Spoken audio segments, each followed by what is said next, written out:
Bienvenido y bienvenida al segundo módulo del curso de CSS aquí en YouTube. En este módulo aprenderemos a utilizar fuentes, colores y fondos, además de unidades de medida y también la propiedad position. Pero este curso es un curso práctico, por lo que tendremos varios proyectos. El último proyecto será este, una mini landing page hecha con position. También haremos una práctica de fuentes y de fondos, igual una card que haremos con todo lo aprendido durante el curso y al principio haremos nuestro primer dibujo con CSS. Esto es lo que veremos en este segundo módulo. Y antes de continuar, recuerda suscribirte y sobre todo comentar qué tal te parece este curso. Ahora sí, ¡empezamos!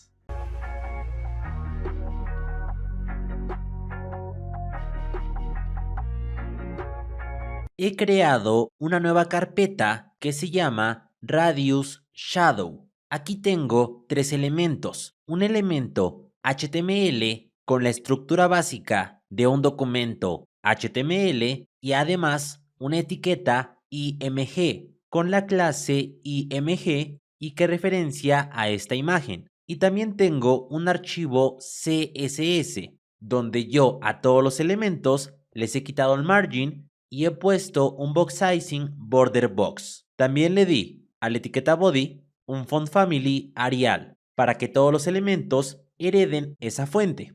Y a la imagen le di un width de 250 píxeles y un height de 350 píxeles, un object fit cover y un margin hacia todos los lados de 50 píxeles. Ahora vamos a pasar a la propiedad border radius. La propiedad border radius permite redondear las esquinas de nuestro elemento.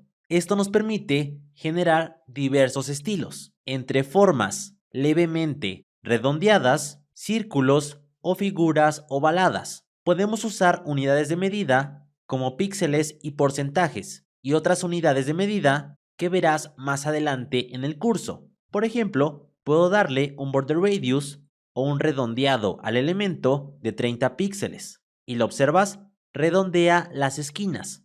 Puede ser, por ejemplo, 5 píxeles o 10 píxeles o incluso 100. Y puedes agregarle un borde que sea de 20 píxeles, group y de color brown. Y con esto podemos crear varios estilos.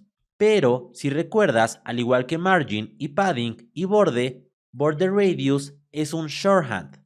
Y antes de pasar a cada propiedad del shorthand, quiero comentarte que si ponemos un border radius del 50%, vamos a crear un círculo automáticamente. Aunque aquí es un óvalo, pero es un óvalo porque tenemos un width de 250 píxeles y un height de 350 píxeles. Si quisiéramos hacer un círculo, el width y el height deben ser iguales. Es decir, el elemento debe tener una forma cuadrada. Todos los lados deben ser iguales. ¿Lo observas? Ahora sí hace el círculo. Voy a quitar el Object Fit Cover, que lo que hace es que no se deforme la imagen, pero en este caso no se deforma mucho. Ahora sabemos que si ponemos un border radius del 50%, se crea un círculo. Pero, como te comenté, border radius es un shorthand de 4 propiedades. La primera es border top left radius, border top right radius, border bottom right radius y por último border bottom left radius. Es el mismo orden en manecillas de reloj. La esquina superior izquierda primero, después la esquina superior derecha, después la esquina inferior derecha y por último la esquina inferior izquierda. Por ejemplo, a border top left radius voy a darle 30 píxeles y lo observas, redondea esta esquina 30 píxeles, que es la esquina superior izquierda. Después, por ejemplo, a la esquina superior derecha. Pero por ejemplo aquí, unos 60 píxeles y aquí 10 píxeles, para que observes la diferencia. Después, en border bottom right radius, voy a darle, por ejemplo, unos 110 píxeles, que sería la esquina inferior derecha. Y por último, la esquina inferior izquierda, voy a darle 30 píxeles. ¿Lo observas? ¿Te gustaría obtener todos los recursos de este video? Bueno, entonces entra a curso css.com. Es la plataforma de este curso y es totalmente gratuita. Aquí vas a registrarte y vas a poder obtener todos los recursos de este curso. Y si a ti te gustaría tener tu sitio web en internet, como yo lo tengo, puedes ir a hostinger.com/AlexG. Hostinger es el patrocinador de este curso y además es el proveedor de hosting y dominio donde yo alojo la plataforma cursoscss.com. Vamos a bajar y como lo observas hay una oferta y entrando a hostinger.com/AlexG siempre habrá una oferta. Vamos a bajar y por ejemplo voy a tomar el plan Premium que por 48 meses me da dominio gratis, certificado SSL de por vida, crédito en Google Ads, email gratuito y muchas más características. ¿Y por cuántos años? Bueno, hay un plan de 48 meses y es por 2.600 pesos mexicanos, equivalente a $130 por 48 meses. Así es, 4 años por $130. Pero si tú bajas e ingresas el código AlexG, vas a obtener un descuento de $10 extra. 4 años por $120 de hosting y dominio. Si quieres tener tu sitio web en internet, entra a Hostinger. Como puedes ver, manipular cada esquina nos permite generar efectos increíbles. Por ejemplo, si aquí le pusiera, en vez de 110 píxeles, 50%, ¿lo observas? Me redondea esta esquina, que es la esquina inferior derecha. Y si a todos los elementos le pongo 50%, va a crearme un círculo. Y voy a pasar esto otra vez a 110 píxeles. Y si yo quisiera pasar esto en el shorthand, ¿cómo lo haría? Bueno, voy a poner border radius y el primer valor sería para top left, el segundo para top right, el tercero para bottom right y el último para bottom left, justo como las manecillas del reloj. Entonces, con este orden voy a poner un border radius que sea de 10 píxeles en la parte superior izquierda, 60 en la parte superior derecha, 110 en la parte inferior derecha y por último la parte inferior izquierda. Y lo observas, es exactamente lo mismo. Y te voy a dar un truco. Si quieres saber el shorthand de un elemento, vas a inspeccionar el navegador, voy a hacer un poco más de zoom, voy a seleccionar al elemento que quiero ver su shorthand, que en este caso es la imagen, y aquí aparece border radius, pero con una flecha. Si yo toco esta flecha, aquí aparece cada propiedad del shorthand y su valor. Esto te servirá bastante en tu camino de CSS. Ahora, ¿qué pasa si yo pongo, por ejemplo, solamente 3 números? Bueno, al poner solamente 3 valores, va a tomar este en la esquina superior izquierda, como siempre, después este en la esquina superior derecha, después este en la esquina inferior derecha, y como no hay un cuarto valor, va a tomarlo de su contrario, es decir, este valor o el valor de la esquina inferior izquierda lo tomará de su contrario, que es la esquina superior derecha. Si yo guardo, ¿lo observas? La esquina superior derecha y la esquina inferior izquierda tienen el mismo valor. Si yo le pusiera un valor de 0, puedes ver cómo solamente esta esquina y esta esquina tienen el valor de 0. Si pongo solamente, por ejemplo, 2 valores, el primer valor se aplica para la esquina superior izquierda y su contraparte, que sería la esquina inferior derecha. Y el segundo valor se aplica para la esquina superior derecha y para su contraparte, que es la esquina inferior izquierda. Y por último, si pongo solamente un valor, lo pone para todas las esquinas. Y como viste, si ponemos un border radius y agregamos un borde, de igual manera va a redondear ese borde. ¿Lo puedes ver? Y ahora voy a borrar esto y voy a poner un border radius del 50%. Ahora ya sabemos cómo usar los bordes y cómo redondearlos. Y te voy a enseñar algo más, que son las sombras en CSS. Las sombras se hacen con la propiedad Box Shadow. La propiedad Box Shadow nos permite agregar sombras a un elemento. Las sombras en CSS es la copia exacta de un elemento, tanto en forma como en tamaño.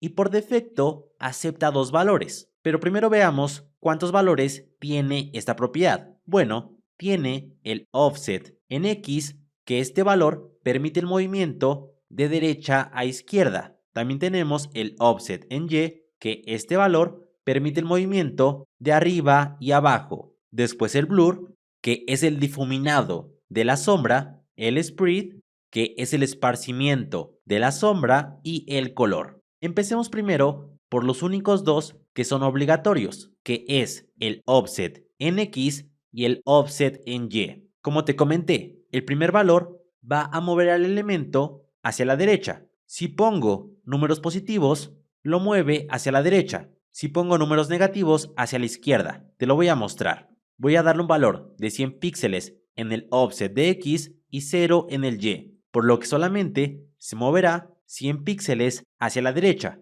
porque es un número positivo y lo positivo va hacia la derecha. ¿Y lo observas? Aquí está un círculo negro que, como te comenté, es la sombra de este elemento y en teoría es la misma forma y el mismo tamaño. Si yo lo moviera 250 píxeles, ¿lo observas? Es de igual manera un círculo. Pero si pongo, por ejemplo, menos 100 píxeles, ahora se va hacia la izquierda, porque números negativos en el primer valor mandan a la izquierda y en el segundo valor los números positivos mandan hacia abajo y los números negativos mandan hacia arriba. ¿Lo observas?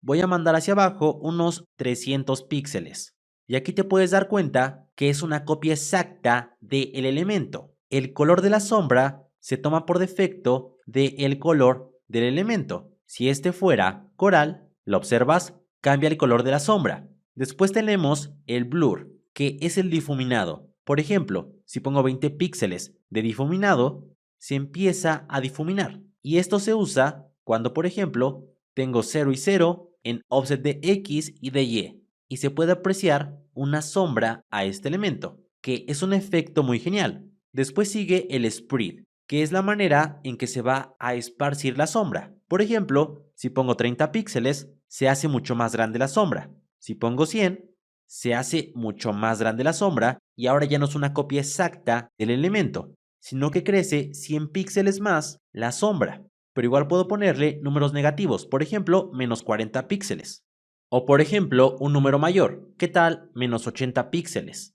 Pero este valor lo voy a dejar en 0. Y por último es el color, que te voy a dar un truco ya que todavía no llegamos a la sección de colores. Voy a poner, por ejemplo, un color Steel Blue o cualquier color que tú quieras. Vas a pasar el mouse y vas a cambiar el color. Y te va a dar un color RGB o un color hexadecimal o HCL. No hay ningún problema. Si yo guardo, se pone el color de la sombra. Pero ¿qué tal si yo le pongo, por ejemplo, unos 20 píxeles en X y 20 píxeles en Y? Ahora se ve un efecto bastante diferente, ¿no? Pero si yo al color le paso el mouse y pongo una opacidad, que es en esta parte, mucho más baja, ¿ves este efecto? Es sumamente genial, ¿no? Para eso son las sombras. Pero ¿qué tal si pongo una sombra de un color negro?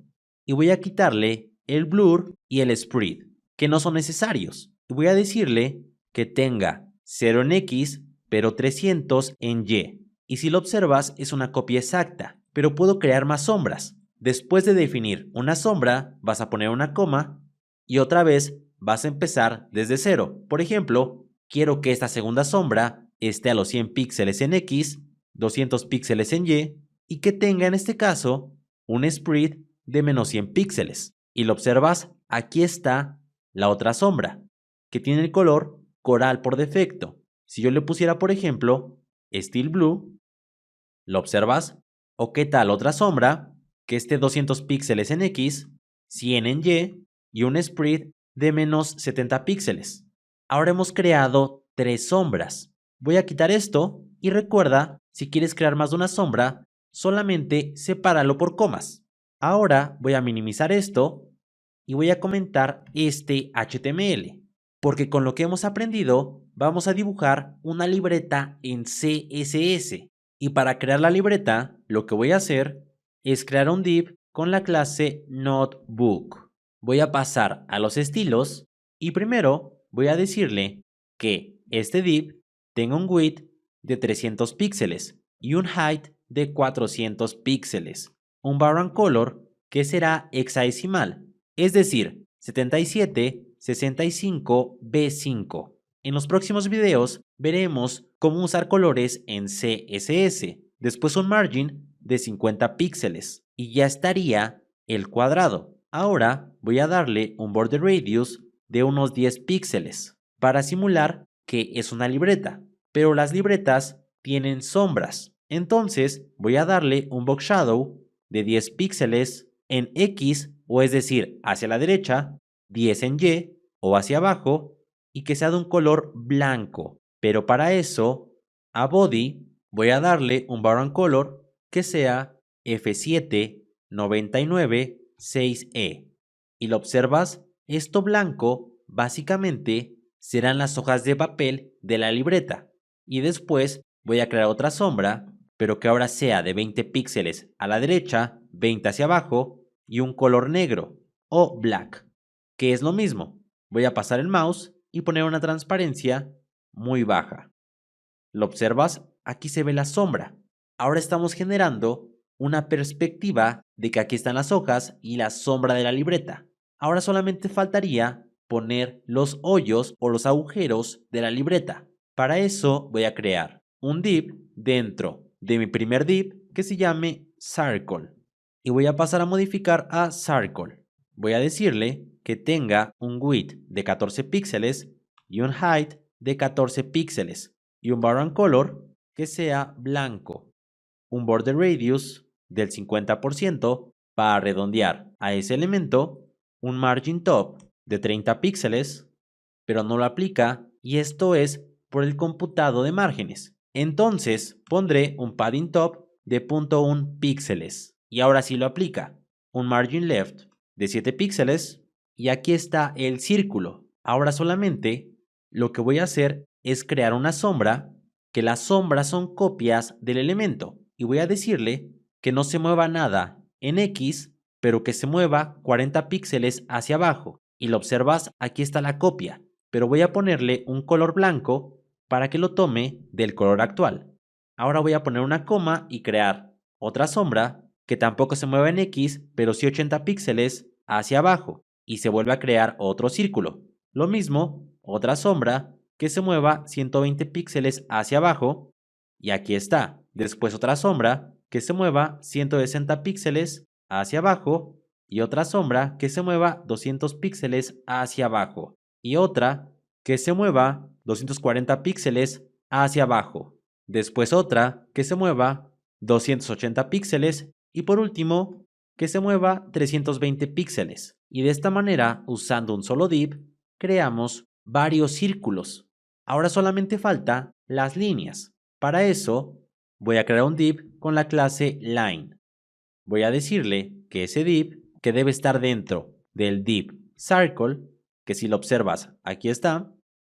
Voy a darle un background color que sea 31, 90, 73. Un color que sea igual 31, 90, 73. Un width de 30 píxeles y un height de 8 píxeles. Y para eso voy a usar un truco.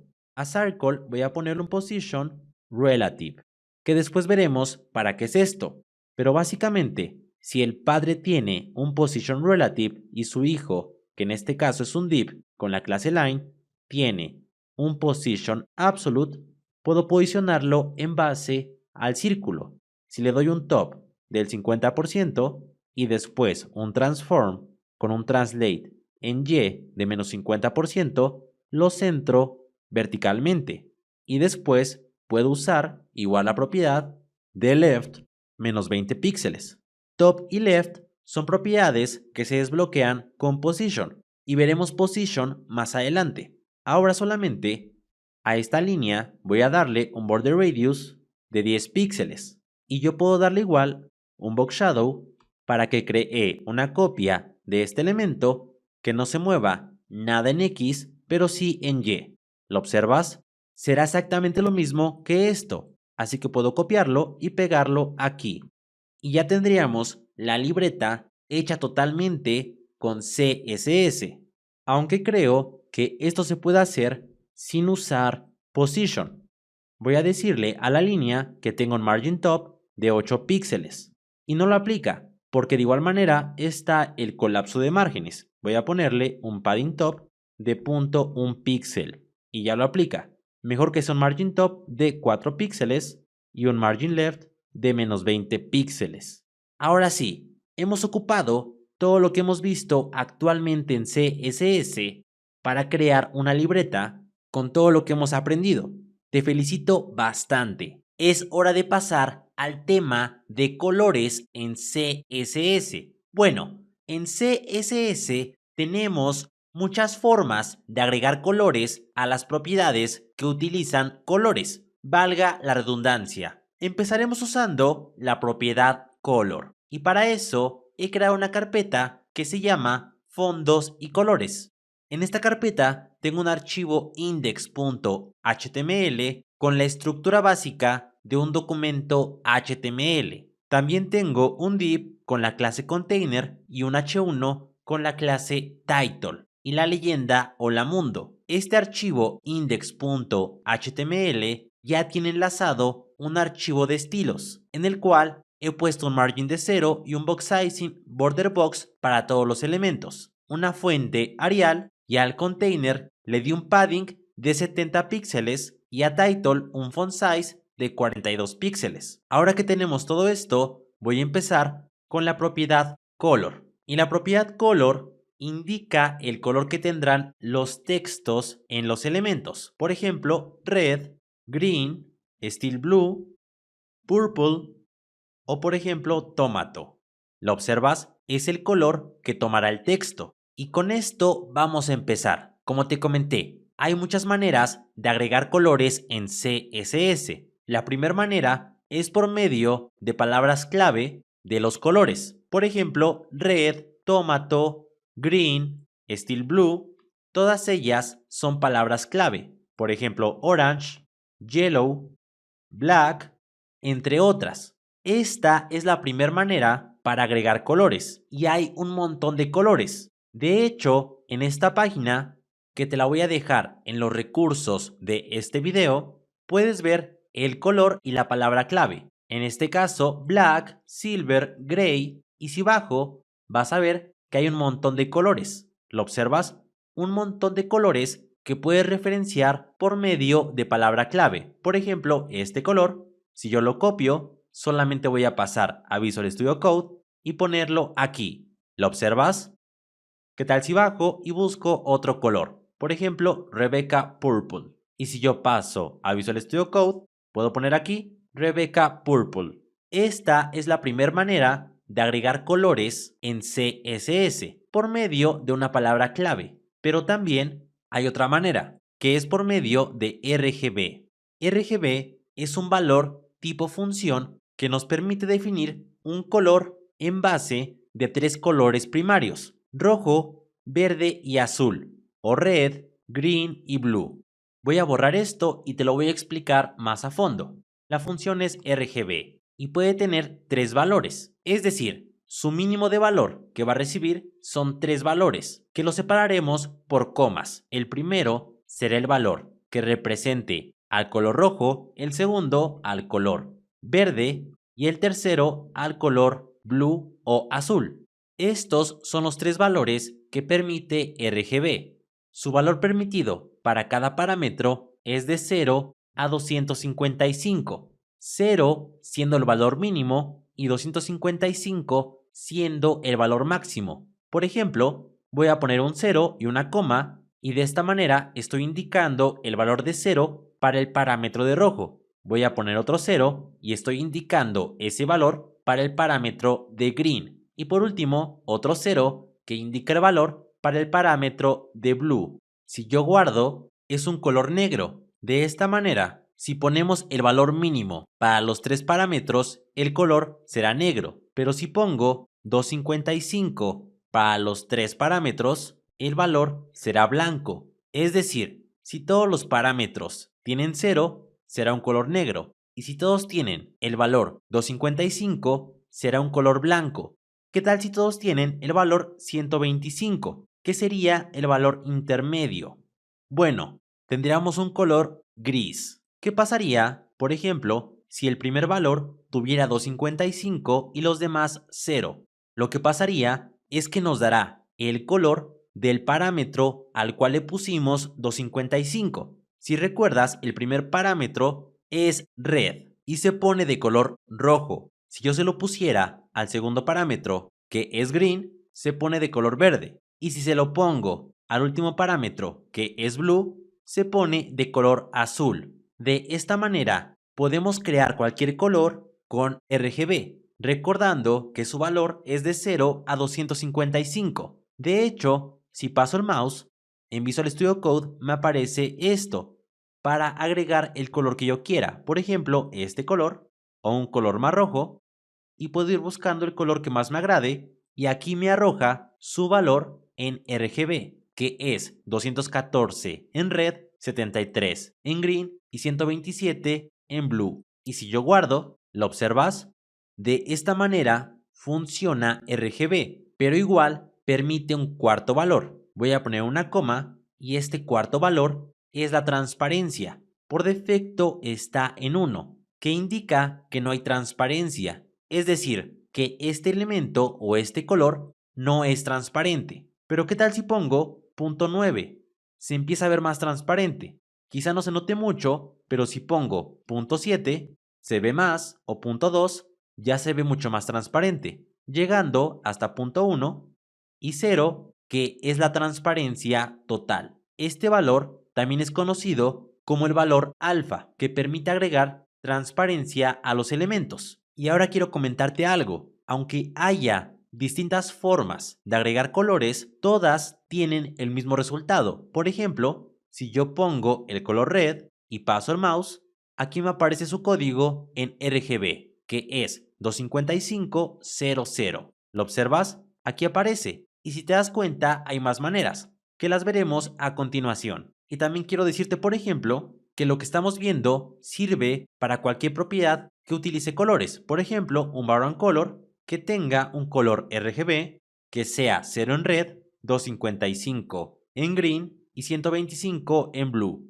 Y me da este color. ¿Lo observas? Así que esto funciona para cualquier propiedad que utilice colores. Y si te das cuenta, si yo paso el mouse sobre el color y doy clic en esta parte de Visual Studio Code, me arroja un color que tiene un hash primero o una almohadilla y 6 números que siguen de él. Esto es un color hexadecimal. El color hexadecimal se basa en el sistema de numeración hexadecimal, que parte desde el 0 hasta la letra F, siendo la letra F el mayor valor. Para declarar este color se pueden usar mínimo 3 valores, de esta manera. Y lo observas, no hay alteración, pero en su mayoría vamos a agregar 6 valores.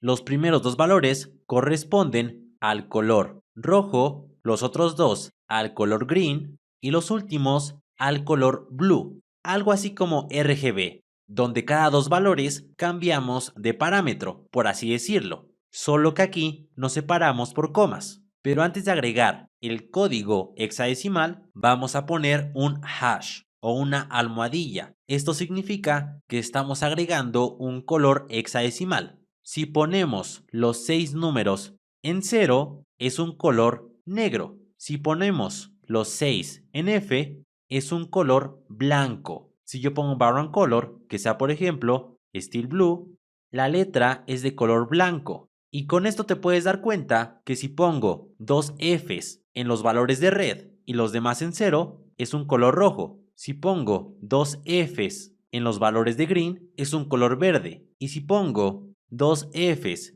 en los valores de blue, es un color azul. ¿Lo observas? Es muy similar a RGB. Aunque en estos casos, si los números son similares, entonces puedes usar solamente 3 valores. El primero para red, el segundo para green y el último para blue. ¿Lo observas? No hay alteración. Voy a quitar el background. Si yo pusiera como segundo valor F, sería un color green. Y si pusiera como primer valor F, es un color rojo. Y yo también puedo agregar transparencia. Si yo paso el mouse y pongo un valor hexadecimal, que es este, puedo agregar transparencia. Esta barra de aquí me ayuda a agregar transparencia a los elementos. En lo particular, me gusta más usar este color debido a que nos da una manera más corta de definir colores. y también que hay sitios como colors.co, que es esta página que me arroja los colores en hexadecimal. Solamente te estoy explicando cómo usarlos, pero no es necesario que tú los crees por ti mismo. Puedes poner un generador, que es este, y por ejemplo tomar este color, lo seleccionas, lo copias y pasas a Visual Studio Code y lo pegas directamente. Y aquí está el color que copiaste. Como lo observas, es muy sencillo. Y si quieres saber cómo se calculan los colores hexadecimales, no lo voy a abarcar en este curso, pero si quieres saberlo, te recomiendo mi curso premium de CSS a fondo. Puedes entrar a ese curso en alexgdesign.com/curso CSS. Y ahora, por último, vamos a ver el valor, que igual es de tipo función, que es HCL. HCL es el último valor que veremos sobre cómo agregar colores en CSS. Es muy similar a RGB, debido a que es una función, y de igual manera requiere mínimo 3 parámetros, separados por comas, pero a diferencia de RGB, cada valor representa algo distinto a un color. El primer valor es hue, o también conocido como tono o matiz del color, y para esto voy a mostrarte un círculo cromático que me da los colores, donde cada color tiene un grado en una circunferencia. Es decir, si quiero tomar un color, por ejemplo, violeta, me dice que está a los 270 grados. Si tú quieres obtener este círculo, puedes ir a Google y buscar directamente círculo cromático. Buscar imágenes y aquí te aparece. Por ejemplo, este color azul me dice que está en el grado 210. Entonces voy a poner aquí 210. En el primer valor, que es el hue, va a tomar desde 0 hasta 360. Es su valor permitido. Después sigue el segundo parámetro, que es la saturación o saturation. Esta se representa con porcentajes que van del 0 al 100%. Cuando está al 100%, el color está totalmente saturado. Cuando está al 0%, está insaturado. Es decir, es un color gris. Y por último está el tercer valor, que es el lightness o la luminosidad. De igual manera, se utilizan porcentajes del 0 al 100%. El 100% indica una luminosidad completamente blanca y el 0% una luminosidad completamente negra. En este caso se recomienda siempre usarla al 50%. Y si yo guardo, ¿lo observas? Es un color azul. Si paso al círculo cromático y ahora quiero este color, por ejemplo, rosa, está a los 300 grados. Entonces voy a poner aquí en el hue 300. Y lo observas, es rosa. Es lo mismo que este círculo cromático. Si yo quiero naranja, está a 30 grados, entonces voy a poner aquí 30. Y es naranja. Y como te comenté, en el segundo valor es la saturación. Si pongo una saturación del 80%, el color va a ir cambiando. Voy a ponerla, por ejemplo, al 40 y lo observas, se está haciendo mucho más oscuro el color. ¿Qué tal 20% o 0%? Que si recuerdas, llegar a 0 es que el color sea gris. Así que voy a ponerla, por ejemplo, al 50% y que en el hue tenga un valor, ¿qué tal de 210? Y ahora, la luminosidad, que es el último valor, siempre debe estar al 50%. O bueno, se aconseja, todo depende del color que quieras. Por ejemplo, si la pongo al 0%, el color se hace totalmente negro. Si la pongo al 100%, se hace completamente blanco. Y solamente te comenté las maneras de agregar colores para que sepas cómo funcionan completamente. No es necesario que las domines, ya que tienes generadores de colores o incluso Visual Studio Code te permite buscar el color que quieras y simplemente ponerlo y listo, sin ningún problema. Y por último, HCL también acepta un cuarto valor. Este cuarto valor igual es de alfa, es decir, la transparencia que va de 0 a 1. 1 es un elemento que no tiene transparencia y 0 es una transparencia total. Punto 2, una transparencia baja, o punto 8, casi sin transparencia. Ahora que ya sabes cómo funcionan los colores, vamos a los fondos. Ahora voy a borrar esto y también voy a borrar el título.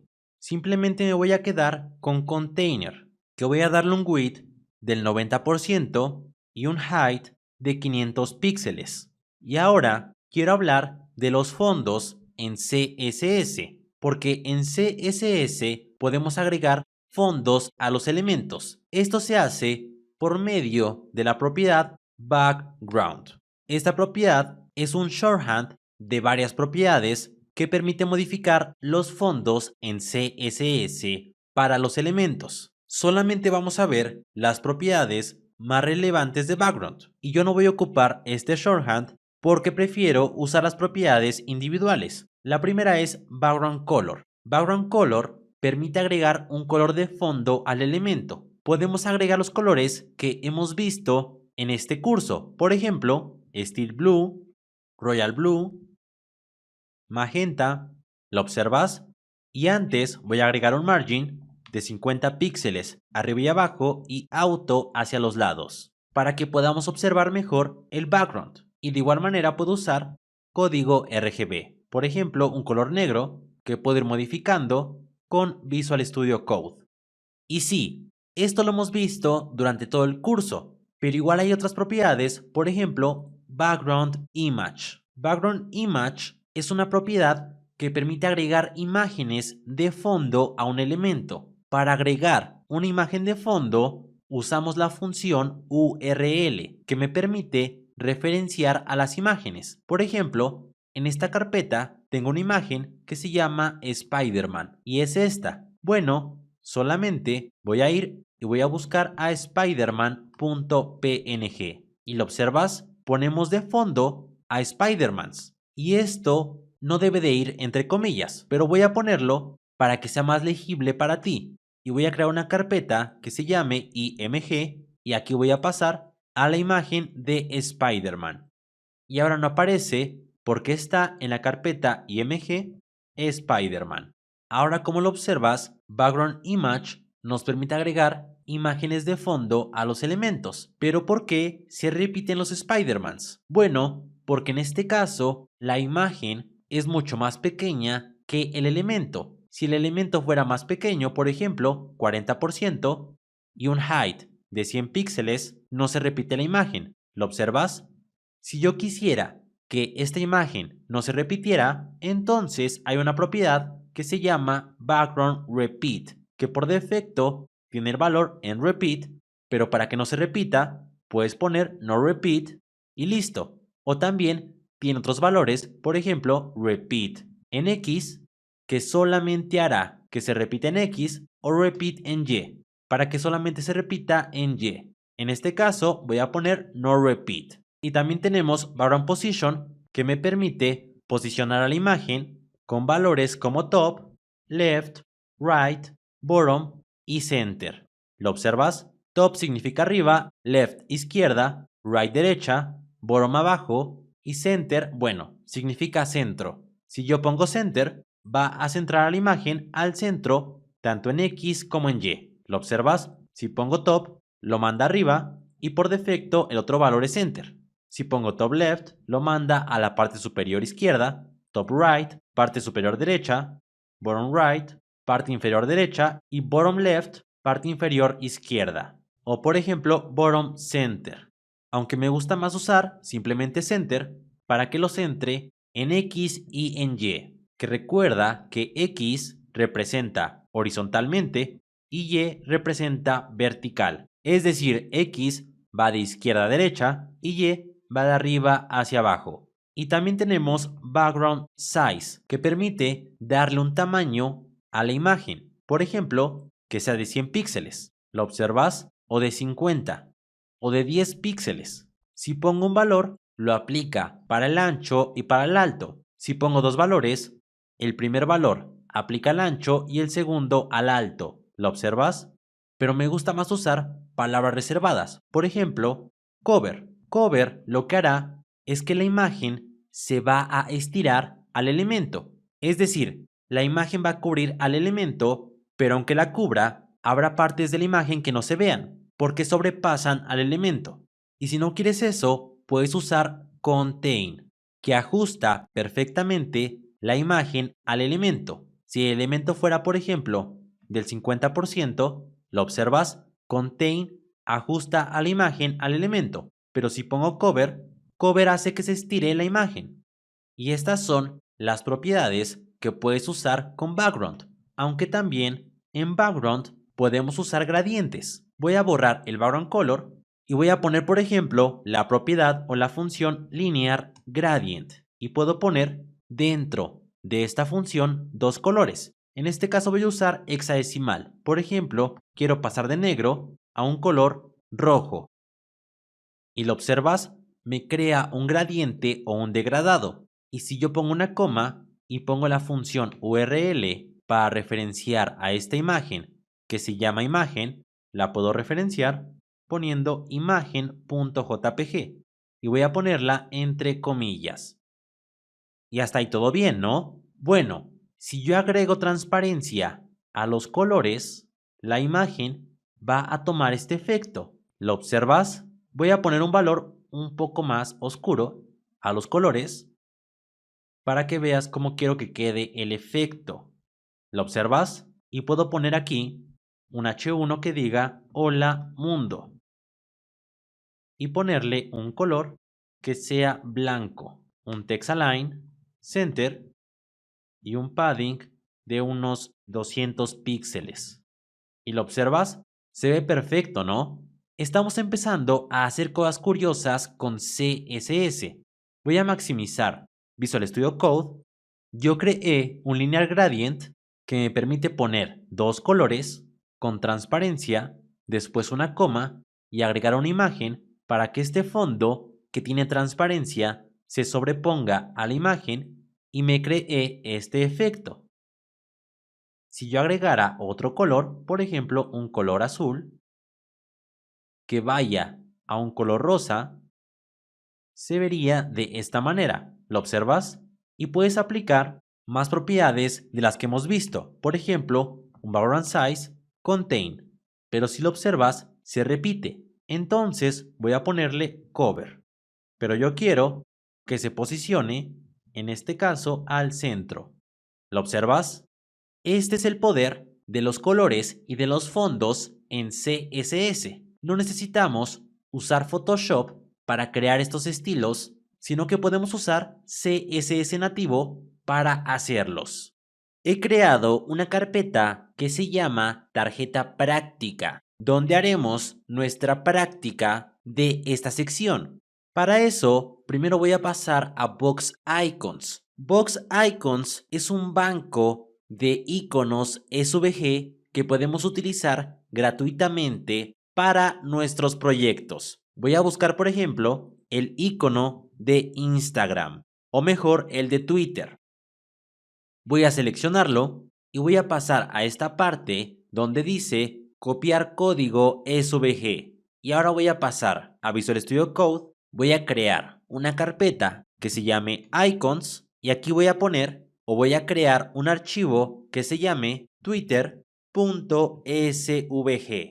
y voy a pegar el código que acabo de copiar en la página. Voy a presionar Alt Z para que me aparezca de esta manera y voy a regresar a Chrome a una página que se llama o que tiene los colores de redes sociales en código hexadecimal. Aquí tenemos el color de Twitter, que es este código. Voy a copiarlo, voy a pasar a Visual Studio Code, al archivo twitter.svg, a esta parte de fill. Si lo observas, tenemos un color RGB. Voy a borrar esto y voy a poner un color hexadecimal con el código que acabamos de copiar, pero antes un hash para referenciar que estamos usando el código SVG. Y ahora, si pongo una imagen que referencie a la carpeta icons y al archivo Twitter, ahora aquí está el icono de Twitter, como lo observas con el color de su red social. Voy a regresar a Box Icons y voy a tomar en este caso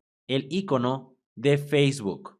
Va a ser este icono, voy a copiar su código SVG, pasar a Visual Studio Code y crear un archivo que se llame facebook.svg.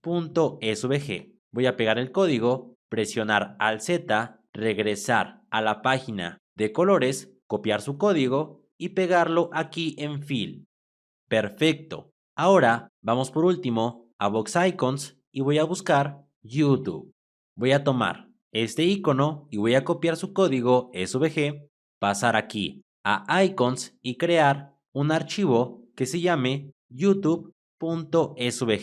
Voy a pegar el código, presionar Alt Z y pasar a la web que tiene los códigos hexadecimales. Voy a pasar a Fill, voy a poner un hash y el código. Ya tengo los 3 archivos que voy a ocupar. También tengo una imagen de una persona. Esta imagen la tomé de Unsplash. Simplemente vas a Unsplash y buscas, por ejemplo, men. Vas a bajar y aquí está esta foto y vas a descargarla con un tamaño, en mi caso, mediano. De igual manera, te voy a dejar todos los archivos en la web del curso, que se llama cursocss.com. Voy a pasar a crear el código HTML. Para la card, simplemente voy a crear una sección con la clase card, que dentro tenga un div con la clase cardPerson, debido a que aquí o que este div contendrá la imagen de la persona, después un h2 con la clase cardName y la leyenda o el nombre Jordan Alexander, que es mi nombre. Recuerda que estoy ocupando BEM. Todo esto ya lo hemos visto durante el curso de CSS aquí en YouTube. De igual manera, si quieres verlo desde cero, simplemente ve a la web del curso o te voy a dejar en la descripción una lista de reproducción para que empieces el curso desde cero. Recuerda, la web del curso se llama cursocss.com. Después un párrafo con la clase cardPosition y el puesto de Frontend Developer.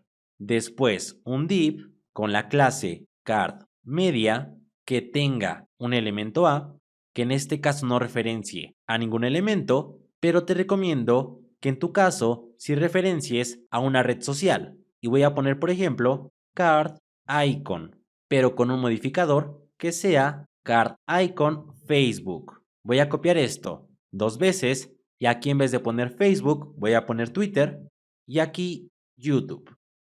Ahora voy a pasar a hacer magia en el CSS. Para eso voy a poner un background color que sea C0, E4, FC y nos da este color. Después voy a pasar a modificar a la card y voy a darle un width de 330 píxeles con un alto mínimo de 400 píxeles. Y para que veas al elemento voy a ponerle un background color que sea blanco. Voy a centrarlo horizontalmente y voy a darle un margin top de 70 píxeles. El margin top debe de ir después del margin auto, ya que al ponerlo antes, recuerda que margin es el shorthand de las 4 subpropiedades y por ende lo modifica. Así que esto lo pongo después del margin auto.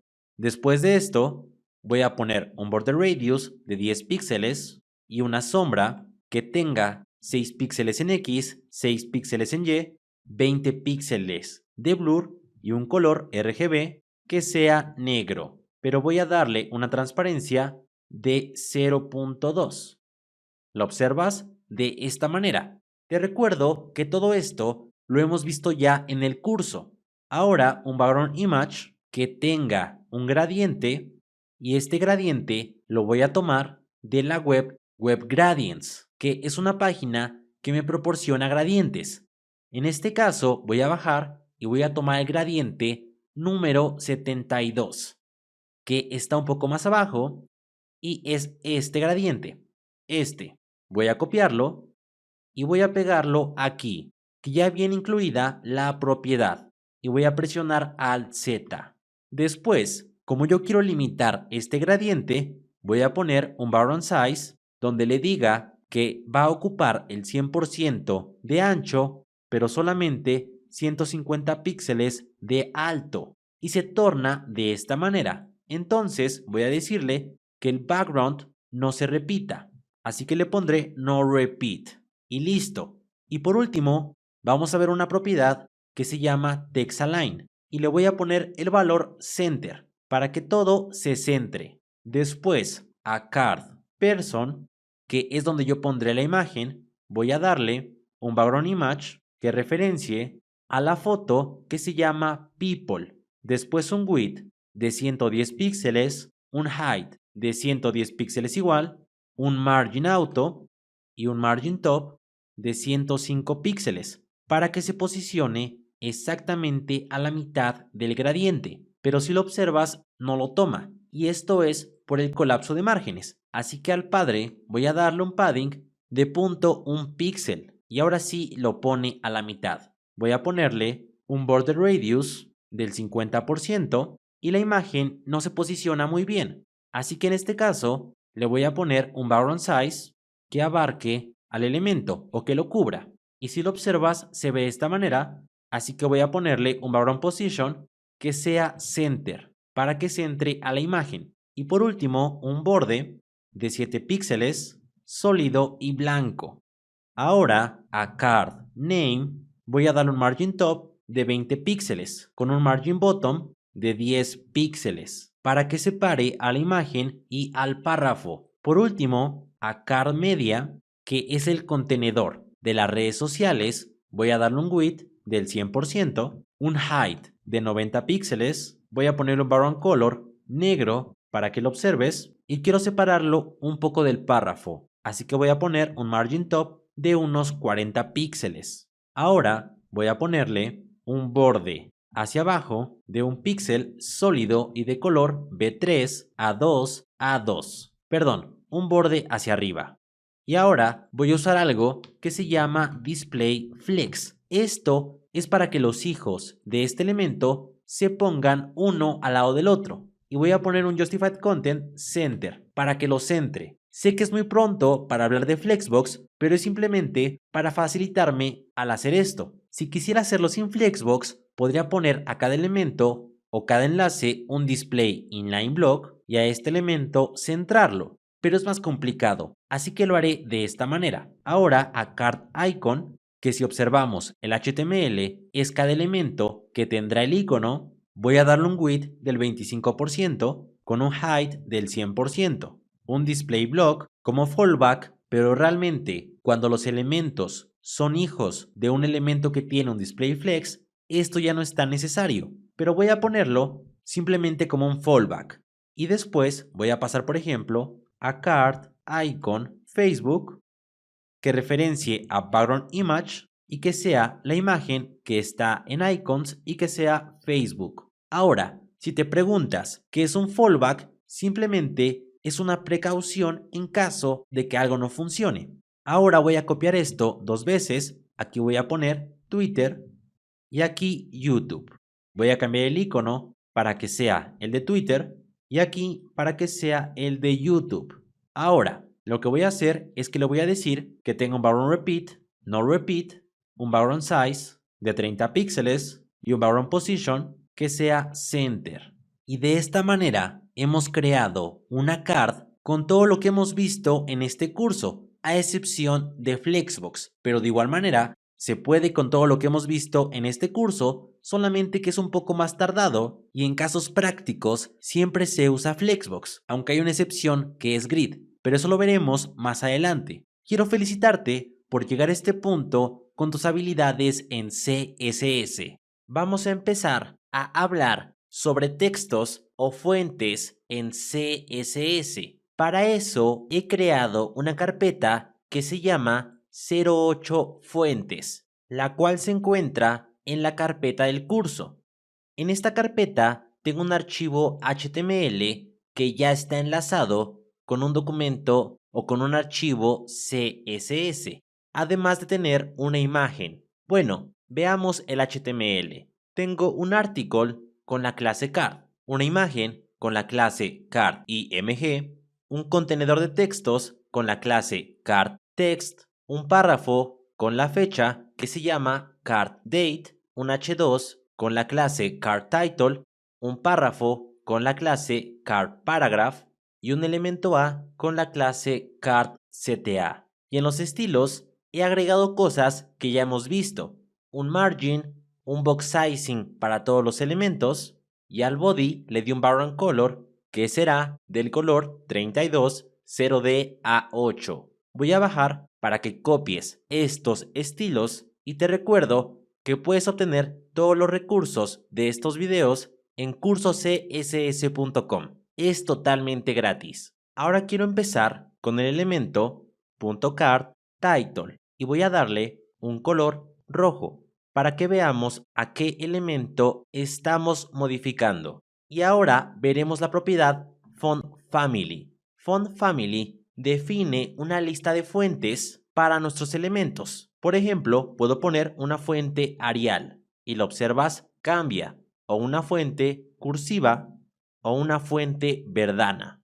Son las fuentes que trae por defecto mi computadora, pero Font Family acepta más de un valor. Voy a poner una coma y voy a poner, por ejemplo, el valor cursiva. Al yo poner una coma, estoy diciéndole que si esta fuente, es decir, que si Verdana no se encuentra, va a tomar la fuente cursiva. Si yo pongo Verdana con 2A, ahora toma la fuente cursiva. Voy a poner otra coma y voy a poner, por ejemplo, Arial.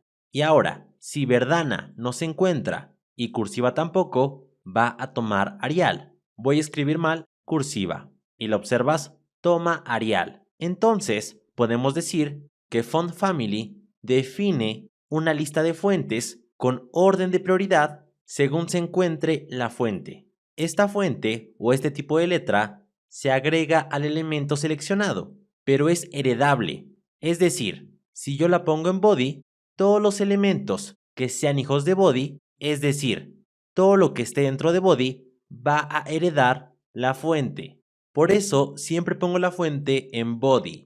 Pero ahora quiero comentarte algo. No todas las computadoras tienen instaladas las mismas fuentes. Por ejemplo, si yo uso Verdana, te puedes dar cuenta que Visual Studio Code me arroja distintas fuentes para esta propiedad. Por ejemplo, si Verdana no está en mi computadora, va a tomar Geneva. Si Geneva no está, va a tomar Tahoma. Y si Tahoma no está, va a tomar Sans Serif. Es porque son fuentes similares. Y esto lo hace porque no todas las computadoras tienen instaladas las mismas fuentes. ¿Y qué pasaría si tú quieres que tu página tenga una fuente forzosamente? Bueno, en este caso, si quieres tener una fuente que se vea en todas las computadoras y en todos los teléfonos y en cualquier dispositivo móvil, vamos a ir a Google y buscar Google Fonts. Google Fonts es un banco de fuentes totalmente gratuitas. Aquí puedes ver todas las fuentes que tiene Google Fonts.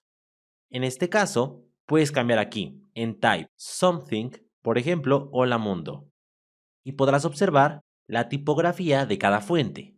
En este caso, voy a tomar, por ejemplo, la fuente Ralloway, que es la fuente que más me gusta. La voy a seleccionar y si bajo, voy a poder ver que esta fuente Ralloway tiene distintos pesos. Tenemos un peso ligero, extra ligero, ligero, regular, medium, semi-bold, bold, extra bold y black. Y también tenemos, por ejemplo, con fuente itálica.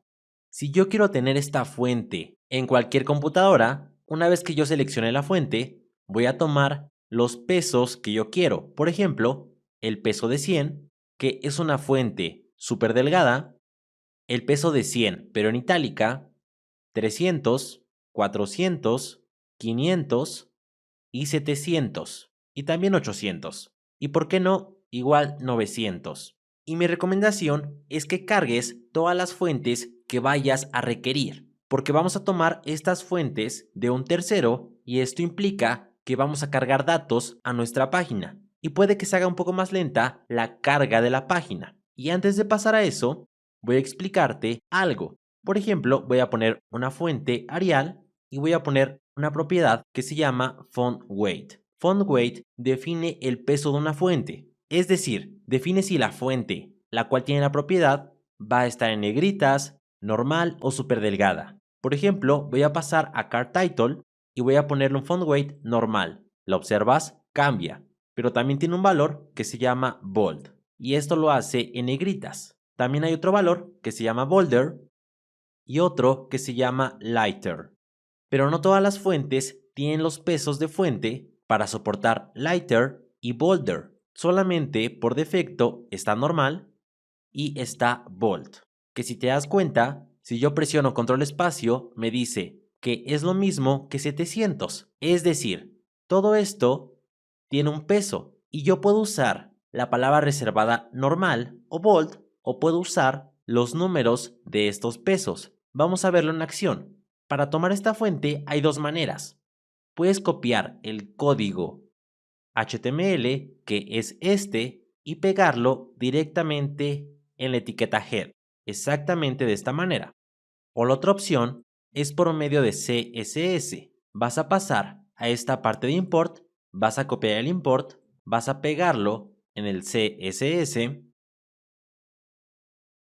exactamente de esta manera. Vamos a regresar a Google Fonts y vamos a copiar esta fuente y la voy a pegar aquí en body. Y lo observas, todo cambia. Y ahora sí, por ejemplo, a Card Title puedo decirle que tenga un font weight de 100, que es la fuente más ligera. ¿Lo observas? ¿Te acuerdas que la agregamos? Y de igual manera, puedo darle un font style italic, que el font style define el estilo de la fuente, si es itálica o si es normal. Por defecto es normal, pero puedo pasarla a itálica. Esta es la manera de manipular fuentes en CSS. Si recuerdas, copiamos todas estas fuentes. Y de hecho, si subo, aquí tengo que tomamos la fuente 100, 300, 400, 500, 700, 800 y 900. Por ejemplo, yo quiero que el título tenga un peso de 900, pero que no tenga un font style italic. Perfecto. Y voy a darle un margin bottom de unos 20 píxeles y un margin top de 10 píxeles. Y al elemento card date voy a decirle que tenga un font weight de 100 o mejor de 300. Y ahora a card paragraph voy a darle un font weight de 500 y un margin bottom de 20 píxeles. Y por último a card CETA un background color que sea el color que ocupamos en body, un color blanco para el texto, un text decoration none, un padding de 12 píxeles arriba y abajo y 30 hacia los lados y un display inline block. Y por qué no, un font weight o un peso de fuente de 300. Y aquí estaría una card hecha totalmente con fuentes personalizadas. Como lo ves es muy fácil, pero si yo subiera y comentara esta fuente, no se vería igual. ¿Ves el poder de una buena fuente? Y recuerda, esta fuente se va a cargar en cualquier dispositivo, porque la estamos llamando desde Google Fonts. Y ahora, por ejemplo, voy a darle un width de unos 400 píxeles a card. Y por ejemplo, a card paragraph voy a darle un background color que sea yellow. Y quiero explicarte la propiedad Text Align. Text Align permite definir la alineación horizontalmente del contenido del elemento. Mayormente se usa para textos e imágenes. Por defecto es Start, es decir, que va de izquierda a derecha, pero puedo poner End, que irá de derecha a izquierda, Center, que centrará el texto, o Justify, que justificará el texto. Exactamente de esta manera. Como lo observas, es muy fácil Text Align. Después sigue Line Height. Y Line Height me permite definir el tamaño de línea de los textos. Por defecto es normal, o lo que será igual a 1.2. Pero podemos usar igual píxeles. Por ejemplo, quiero que el tamaño de la línea sea 100 píxeles. ¿Y lo observas? Ahora la línea mide 100 píxeles. O puedes usar números enteros, por ejemplo 2.5, que como te comenté, por defecto es 1.2. Pero esto varía entre navegadores, por el User Agent. Y 1.2 es igual a 19.2, porque el valor de 1 equivale a 16 píxeles. Y usar Line Height me permitirá hacer trucos muy geniales. Por ejemplo, en primera, hacer que el texto sea más digerible, porque si yo pongo por ejemplo 1.7, ¿lo observas? Se ve mejor. Pero si yo tuviera por ejemplo a un elemento donde su padre tiene un height de 500 píxeles, le puedo dar a ese elemento un tamaño de línea o un line height de 500 píxeles. Esto hará que el elemento se centre verticalmente. Ahora ya hemos terminado esta card que voy a dejar en unos 350 píxeles. Y ahora que ya conocemos todo esto, vamos a pasar a hacer una pequeña práctica. He creado una carpeta que se llama práctica, donde tengo un archivo HTML que ya referencia a un archivo de estilos, donde solamente le he dado o le he quitado los márgenes a todos los elementos y he agregado un box sizing border box para todos los elementos. Ahora voy a pasar al navegador y lo primero que voy a hacer es buscar una ilustración en undraw.co. Undraw.co es un banco de ilustraciones gratuitas que podemos ocupar para nuestros proyectos. En este caso, voy a buscar una ilustración que sea de coding o de una persona escribiendo código. Voy a pasar esta parte y voy a poner el color en blanco. Voy a seleccionar la ilustración y voy a descargarla en SVG. Después voy a pasarla a la carpeta que hemos estado trabajando y voy a ponerle el nombre de ilustración. Después voy a regresar al navegador y ahora voy a ir a una página que se llama getwaves.io. Aquí yo puedo obtener waves por medio de un generador de waves. Voy a poner más waves y voy a moverlas de esta manera. Y una vez que me agrade la wave, voy a dar clic a este elemento y me dará el código SVG. Lo voy a copiar, voy a pasar a Visual Studio Code, voy a crear un archivo que se llame wave.svg, voy a pegar el código y en la parte de fill voy a poner un color blanco y en la etiqueta SVG voy a agregar el atributo preserve aspect ratio que sea igual a none. Esto es para que me permita modificar su ancho y su alto. Ahora voy a pasar a Google Fonts y voy a buscar la fuente Poppins. Voy a tomarla y voy a tomar el peso de 300 y el peso de 800 o 700. Voy a copiar el import, voy a pegarlo en la parte superior de mi documento CSS y aquí en Body voy a referenciar a la propiedad que en este caso me da Google Fonts. Voy a pegarlo aquí y por último voy a pasar a Web Gradients, pero antes voy a crear en mi HTML una etiqueta header con la clase Hero y voy a pasar al CSS y voy a decirle que Hero tenga un height de 700 píxeles. Voy a pasar al navegador y voy a tomar el gradiente número 28, que está un poco más abajo. Y es este. Voy a copiarlo y voy a pegarlo exactamente en Hero. Si paso a Chrome, ahora tendríamos esto. Y ahora que tenemos todos los recursos, voy a pasar al HTML y voy a crear una sección que se llame Hero Container para contener el contenido de la sección, valga la redundancia. Después otro contenedor de los textos, que será una etiqueta div porque no tiene ningún contenido semántico. Después un h1 con la clase Hero Title y la leyenda aprende CSS desde cero. Después un párrafo con la clase Hero Paragraph y un lorem de 20. Voy a presionar Alt Z para que se desborde el texto, un elemento A con la clase Hero CTA. Y aquí irá la leyenda, entra al curso y voy a poner mi curso premium de CSS que está en alexgdesign.com/curso CSS. Y por último, abajo del div voy a poner un contenedor de imágenes que se llame Hero Picture o que tenga la clase Hero Picture y será una etiqueta figure.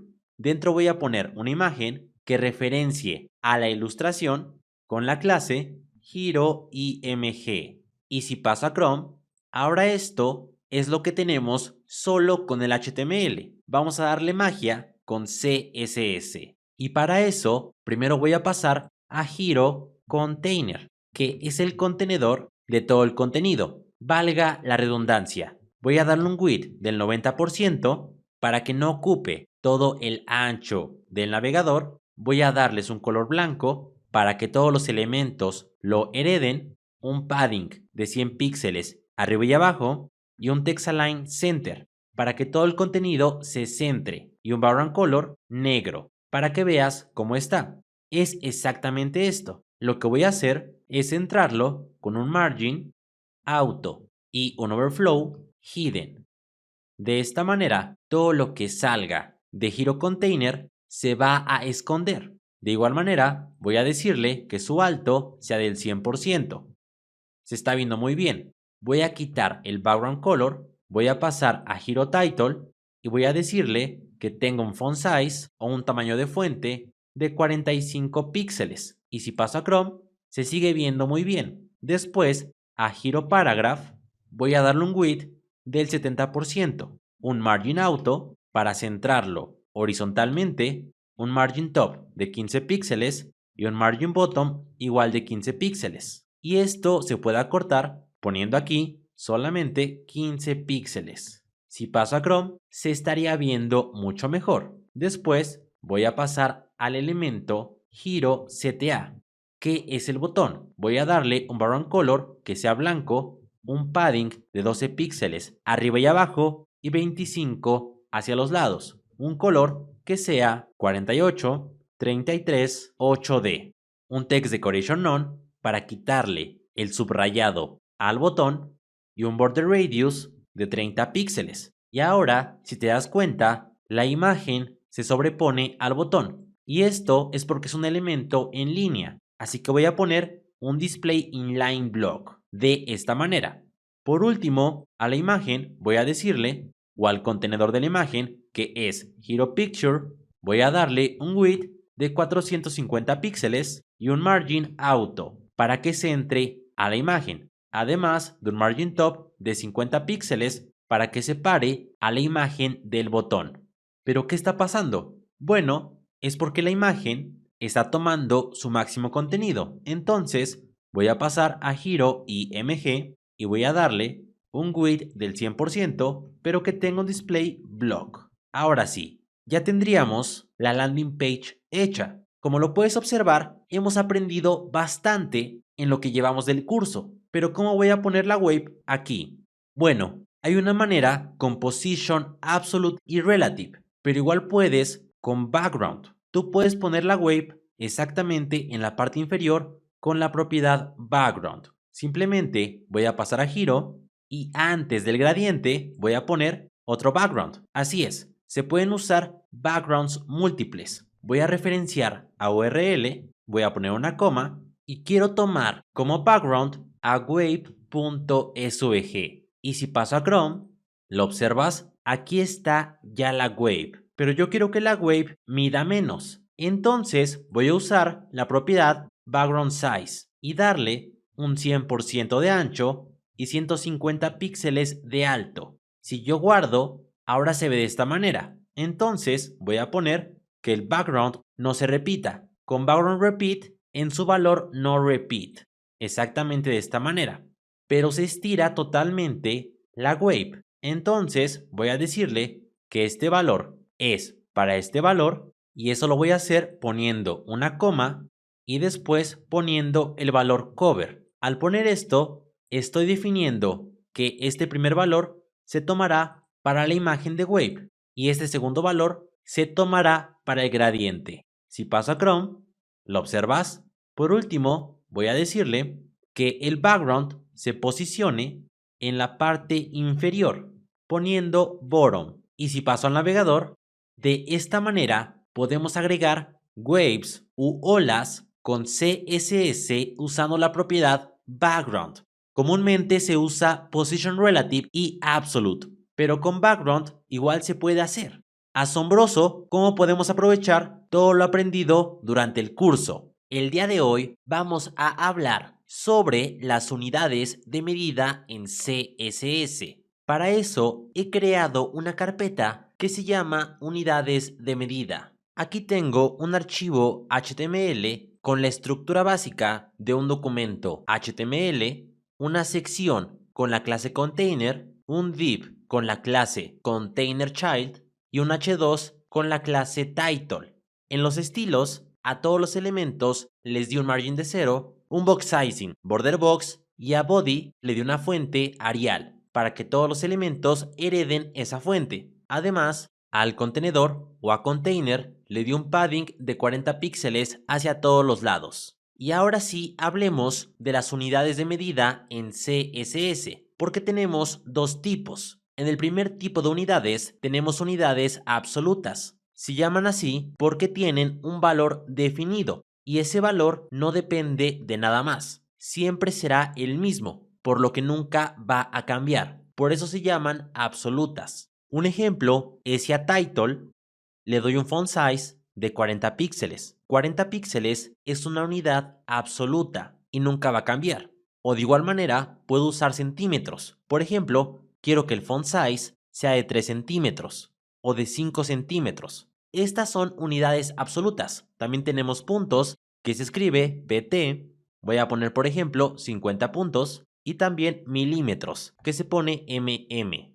Estas son unidades absolutas. Pero la unidad absoluta que más se usa en este caso son los píxeles. Por ejemplo, 40 píxeles, que es la unidad que hemos visto durante todo el curso. Pero tenemos unidades que van a ayudarnos bastante y que debes de conocer. Y esas unidades son unidades de longitud relativa. Se llaman así porque su tamaño depende de algo externo a ellas. Esto significa que ese valor puede cambiar dependiendo el contexto. Y el primer valor es la unidad rem. La unidad rem es relativa al tamaño de la fuente o al font size de la raíz del documento. La raíz del documento se puede visualizar con el selector HTML. Por defecto, un rem es igual a 16 píxeles o al font size que tiene la raíz del documento, que en la mayoría de casos el font size del HTML es 16 píxeles,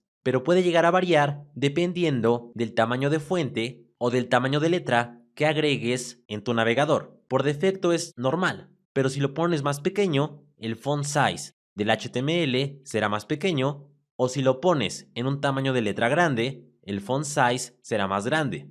Y esto nos ayuda a que si tenemos, por ejemplo, todos mis títulos con unidad de medida en rem, y si en algún punto el tamaño de la letra llega a cambiar, también el tamaño de rem. Te voy a mostrar un ejemplo. Voy a darle a title un font size de 3 rem.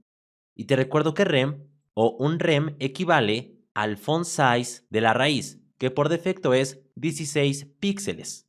Y si paso a la calculadora, 16 píxeles por 3 es igual a 48. Así que si yo pongo aquí un font size de 48 píxeles, es lo mismo que poner 3 rem, porque el font size del HTML, en este caso, es de 16 píxeles. Y te recuerdo que un rem equivale al font size de la raíz del documento. Pero si yo le pongo, por ejemplo, 20 píxeles al font size, ahora incrementa. Ahora sería 3 rem por 20, que es igual a 60. Si yo pongo aquí 60 píxeles, lo observas, no hay cambio, porque un rem equivale al font size de la raíz. Y por eso es una unidad relativa, porque depende de algo más para obtener su valor final. Después de esto, también tenemos otra unidad que se llama em.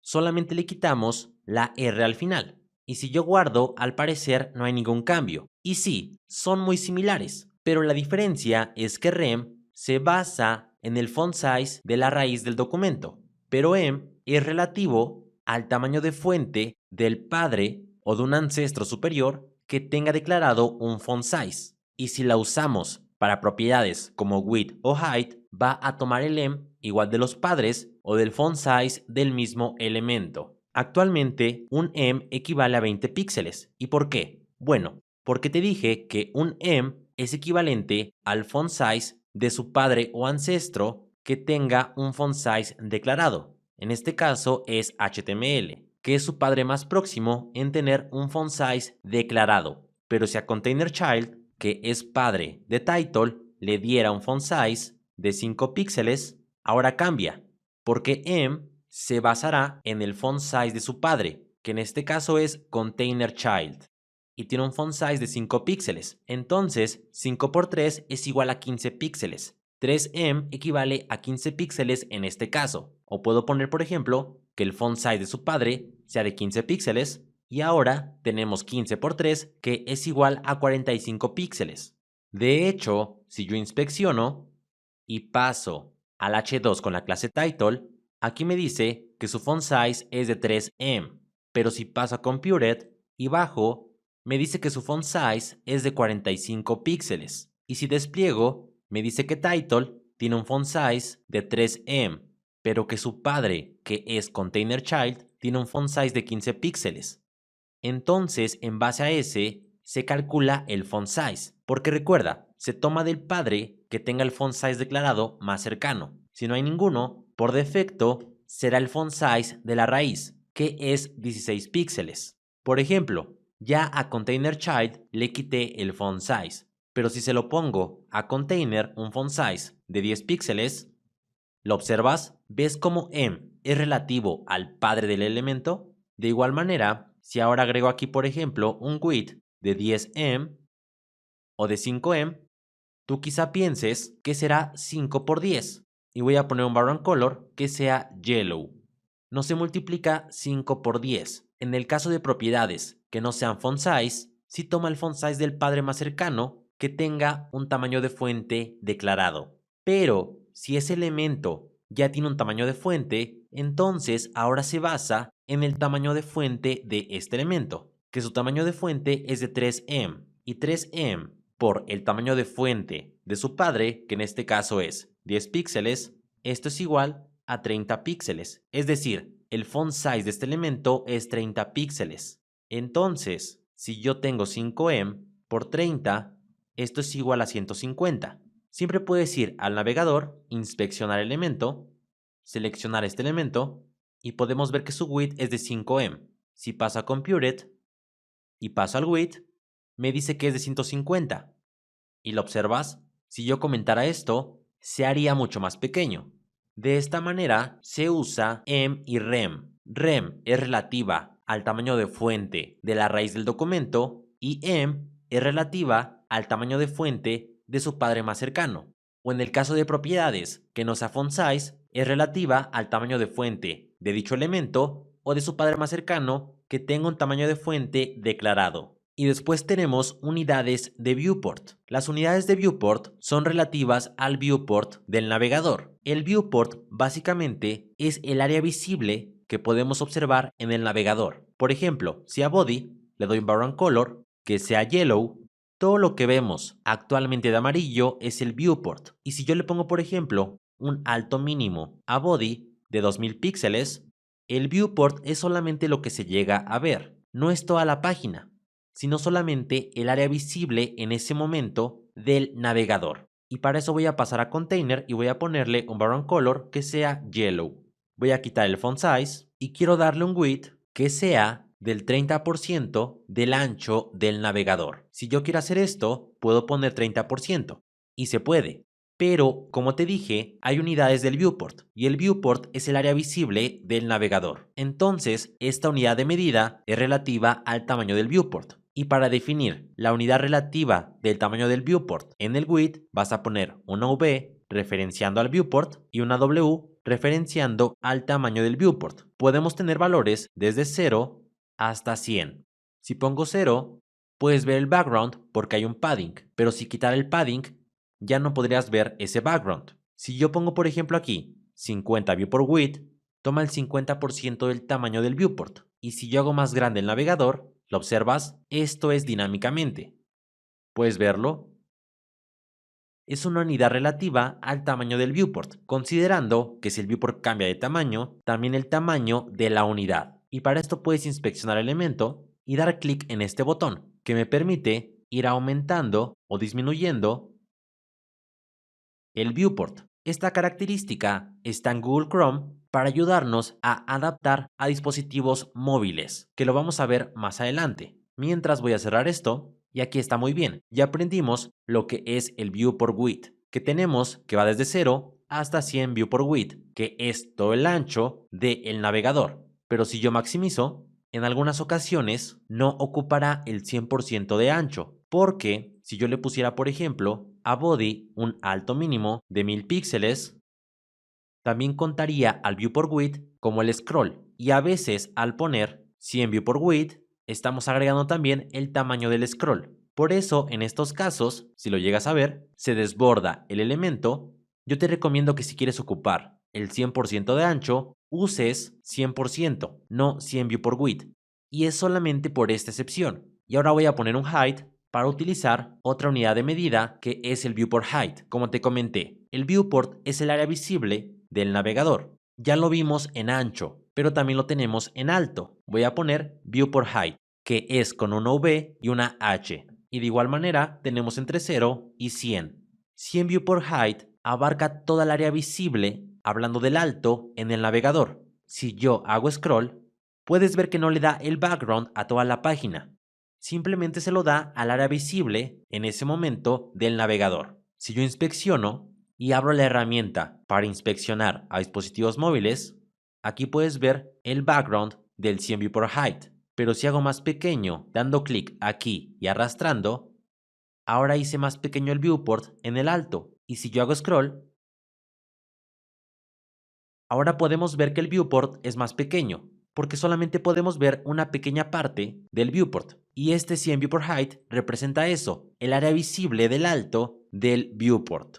Voy a quitar el inspector y en lo personal me agrada bastante esta unidad porque puedes definir el 100 viewport height para tomar toda el área visible del alto, algo que no se puede con porcentajes. Voy a quitar el min height y voy a borrar el width y el height para hablarte de los porcentajes. Los porcentajes son relativos al tamaño del padre del elemento al cual estamos dándole el porcentaje. Por ejemplo, container es hijo de body, por lo que si yo pongo un width del 100%, estoy diciéndole que tome el 100% de ancho de la página. Si pongo 50%, estoy dándole el 50%. Pero por ejemplo, si container tuviera 300 píxeles de ancho y ahora seleccionara a Container Child y le diera un width del 50% con un background color que sea yellow, ¿lo observas? Ese 50% equivale al 50% de su padre, que su padre mide 300 píxeles. Entonces, el 50% es igual a 150 píxeles. Y en este caso fue un poco más. Y te preguntarás por qué. Bueno, porque tiene un padding. Si yo le quitara el padding y le pusiera ahora sí 50% o 150 píxeles, ahora sí te das cuenta que es lo mismo. Entonces, básicamente los porcentajes son relativos al tamaño del padre del elemento, que por defecto todos los elementos que son bloque tienen un width del 100%. Entonces, si yo lo quito, aún así puedo usar por ejemplo un width de 50%, porque su padre ya tiene declarado por defecto un width. Pero ¿qué pasa si a container le doy un height del 50%? No pasa nada. Y es porque body no tiene un height declarado, porque como una página puede tener un montón de contenido, no conviene que body tenga un height definido. Para eso está la propiedad viewport height, que te va a ayudar bastante.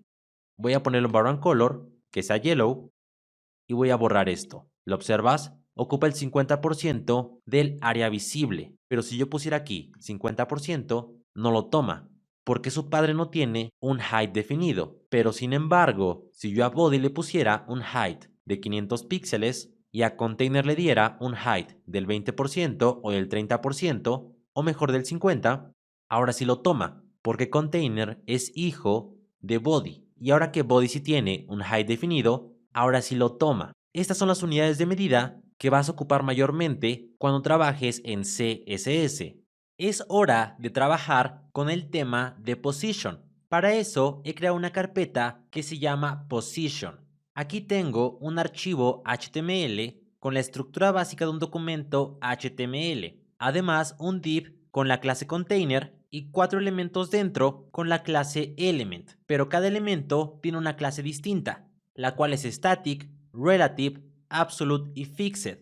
Y también tengo unos estilos enlazados, donde a todos los elementos les puse un box sizing, border box y un margin de 0. También tengo un contenedor que tiene un width del 90%, un margin arriba y abajo y auto hacia los lados para centrar al contenedor y un borde de 4 píxeles sólido. Además, a todos los elementos con la clase element les voy a dar un width de 150 píxeles, un height de 150 píxeles y un margin bottom de 15 píxeles. E independientemente a static, relative, absolute y fixed, les di un background color distinto. Y primero pasemos a hablar del flujo del navegador. ¿Qué es el flujo del navegador por defecto?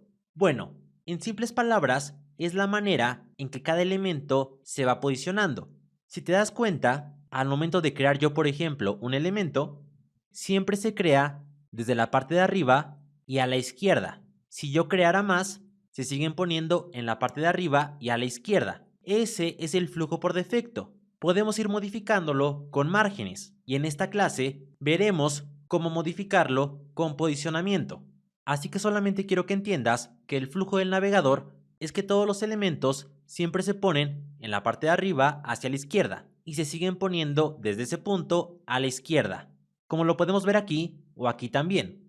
Ahora teniendo eso, pasemos al primer posicionamiento, porque en CSS podemos posicionar elementos con la propiedad position. Esto nos ayudará a crear geniales efectos en nuestro sitio web. En CSS hay distintos tipos de posicionamientos y algunos de ellos nos permiten modificar el flujo del navegador. Por ejemplo, si yo quitara el margin, como lo observas, el elemento se posiciona arriba hacia la izquierda. El margin me permite modificar su posicionamiento por defecto. Y empecemos con los tipos de posicionamiento. El primero es Position Static. Position Static es el valor que todos los elementos tienen por defecto. Actualmente estoy modificando al primer elemento, al elemento color naranja o color tomato. Y por defecto todos los elementos tienen Position Static. Y esto hace que los elementos se comporten de acuerdo al flujo natural. No hay ningún cambio. En pocas palabras, Position Static es lo que siempre pasa por defecto. Ni siquiera hay que ponerlo. Y mucha gente no considera Position Static como un tipo de posicionamiento, ya que todos los elementos tienen un Position Static por defecto. Después sigue Position Relative. Y aquí ya comenzamos con el primer tipo de posicionamiento. Por defecto, se posiciona como cualquier otro elemento. No hay ningún cambio al principio. Y voy a ponerlo. Es Position Relative. Y ahora estamos modificando a este elemento, al elemento azul. Voy a ponerle un borde de 4 píxeles sólido y de color crimson.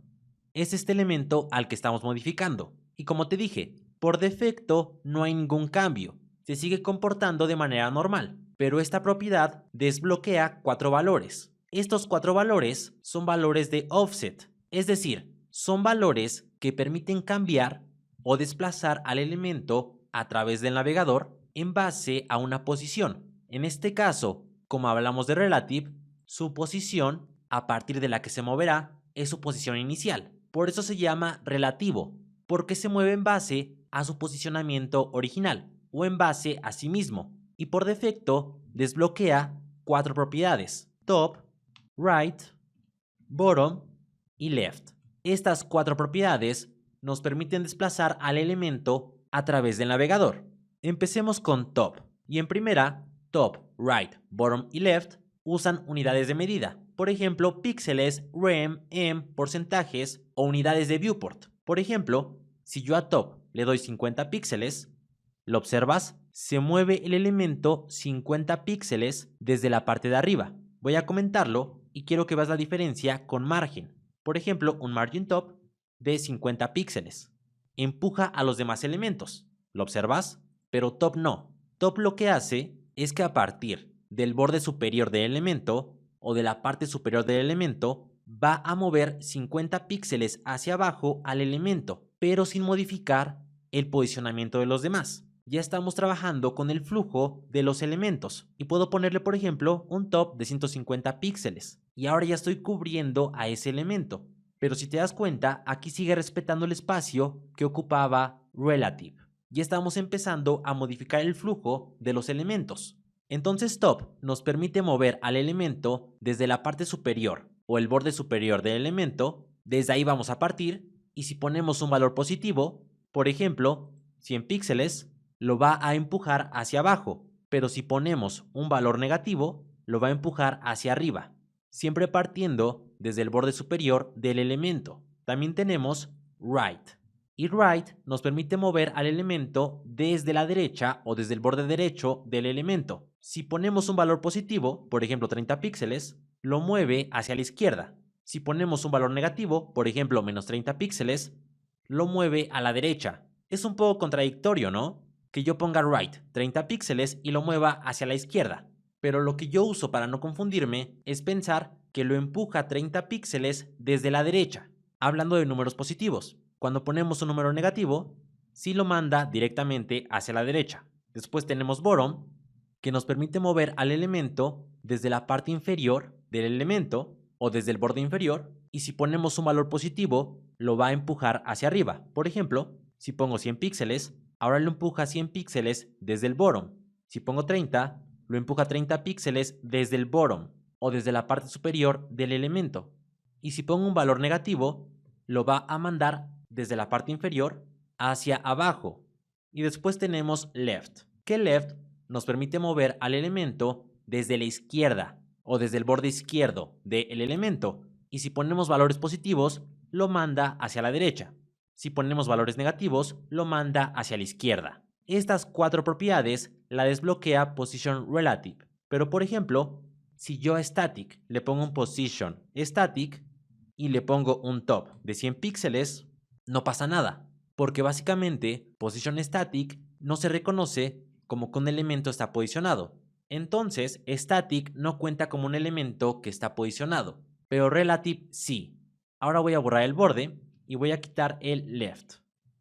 Ahora hablemos del posicionamiento absoluto, pero antes que nada, quiero a Relative darle, por ejemplo, un top de menos 50 píxeles o menos 200 píxeles y un left de 300 píxeles. Quiero que observes que aunque yo mueva a Relative, sigue conservando su posición de acuerdo al flujo. La sigue respetando. Aunque este elemento está aquí, esta posición sigue respetada. Bueno, si yo a Absolute, que es el elemento de color verde, le pusiera un Position Absolute, ¿qué pasa? ¿Por qué se eliminó el elemento Fixed? Bueno, no se elimina. Simplemente, cuando un elemento tiene un Position Absolute, ese elemento es removido completamente del flujo. Es decir, es como si ya no existiera. Ahora puede posicionarse en cualquier parte, pero ya no tiene un espacio reservado. Lo pierde. Por ejemplo, si yo le pongo un top en 0, lo observas, ahora se pone aquí. Y aquí está Fixed. Lo estaba tapando. Pero porque Absolute ya no tiene ningún lugar reservado en el flujo, porque al momento de usarlo, ese elemento es removido completamente del flujo natural. Y quizá tú me preguntes, bueno, si Relative usaba las propiedades top, left, right y bottom para moverse en base a su posición original, ¿en base a qué se mueve Absolute? ¿O cuál será su referencia de origen? Bueno, es su ancestro o contenedor más cercano que tenga un position diferente a static. En este caso es container, pero container no tiene un position diferente a static. Entonces, en ese caso, se va a posicionar directamente a body, de tal manera que si yo le pongo un top de 0 y un left de 0, se pone en la parte superior izquierda. Si pongo un top con un right de 0, se va a poner en la parte superior derecha. Si pongo ahora un bottom de 0 y un left de 0 y le quito el margin, se pone en la parte inferior izquierda. Si pongo bottom right, se pone en la parte inferior derecha. Ahora está posicionado básicamente al viewport, porque si yo paso al HTML y creo 100 saltos de línea y hago scroll, ¿lo observas? Se queda aquí. Entonces, Position Absolute sirve para posicionarse en base a un ancestro. Cuando un ancestro no tiene un position declarado, entonces se posiciona al navegador. Pero ¿qué pasa si yo comento esto y solamente dejo a Absolute? Y a Container le doy un alto mínimo de 500 píxeles. Y ahora le pongo un Position Relative. ¿Lo observas? Cambia, porque Position Absolute siempre se va a posicionar en base a su padre que tenga un position diferente a static, y en caso de que no lo tenga, va a posicionarse en base al viewport, de tal manera que ahora Absolute está posicionado en base al contenedor, por lo que si yo pongo ahora un top de 0 con un right de 0, lo manda a la parte superior derecha, y si yo pusiera por ejemplo un top de 100 píxeles, va a mover al elemento 100 píxeles desde la parte superior del container. ¿Lo observas? Y si le pongo un left de 100 píxeles, va a mover a ese elemento desde la parte izquierda del contenedor 100 píxeles. Y quizá no le das mucho uso a esto, pero sí lo tiene, y lo veremos en la práctica de este módulo. Ahora voy a pasar aquí y voy a descomentar esto, y voy a quitar el position absolute de este elemento, y voy a quitarle igual este margin. Ahora pasemos al elemento fixed, y voy a poner un position fixed. Si yo guardo, ¿lo observas? Es básicamente lo mismo que absolute, porque este elemento es removido completamente del flujo, al igual que absolute. Pero la diferencia es que este elemento se posiciona directamente al viewport, muy similar a cuando absolute no tiene un padre posicionado, pero es diferente, porque este elemento se queda pegado en el viewport. Por ejemplo, si a body yo le doy un min height de 500 viewport height y hago scroll, ¿lo observas? Este elemento se queda pegado a la pantalla. Eso hace position fixed. Ahora si yo pongo, por ejemplo, un left de 0, se pegará a la izquierda de la pantalla. Si pongo un right de 0, se pegará a la derecha de la pantalla. Si pongo un top de 0, se pegará a la parte superior de la pantalla. Y si pongo un bottom de 0, se pegará a la parte inferior. Y así yo haga scroll, se quedará aquí pegado. ¿Lo observas? Esto nos va a permitir generar efectos muy geniales. Por ejemplo, si yo le pongo un left de 0 y un right de unos 300 píxeles, un top de 300 píxeles, este elemento siempre se quedará posicionado a la izquierda del navegador y se quedará pegado. Y aquí puedes poner, por ejemplo, tus redes sociales o un mensaje que quieres que el usuario nunca deje de ver. Este es el beneficio de Position Fixed, que se queda pegado a la pantalla y se posiciona en base al viewport. Recuerda, cualquier elemento posicionado tiene un top, un right, un left y un bottom. Si yo pongo un top de 300 píxeles, va a mandar al elemento 300 píxeles desde la parte de arriba del viewport. Y si pongo 0, lo va a pegar arriba, porque Position Fixed se basa siempre en el viewport, aunque hay algunas excepciones, pero esas las veremos más adelante.